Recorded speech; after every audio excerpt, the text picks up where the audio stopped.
গাছের পাতাগুলো সব ঝরে যায়। সবটাই ঝরে না, কিছু কিছু জায়গায় দেখতে পাচ্ছেন আপনারা গাছগুলো বড় বড় গাছ আছে এখানে, কিন্তু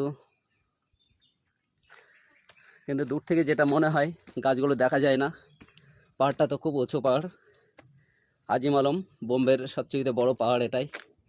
এই যে পাথরটা দেখছেন, এই যে পাথরটা এখানে একটুখানি বেঁধে আছে, কিন্তু পাথরটা বহু বছর শুনেছি এখানে পাথরটা এইভাবে দাঁড়িয়ে আছে। এটা একটা বড় একটা পাহাড়ের একটা অংশ এখান থেকে ভেঙে ছোট একটা টুকরো এখানে এসে দাঁড়িয়ে গেছে। দেখতে পাচ্ছেন, ক্যামেরায় পাচ্ছি না ভালো করে,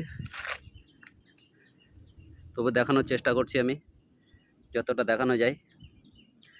এটা একটা খুব মনোরঞ্জনের জায়গা, মানে আসলে মনটা খুব ভালো।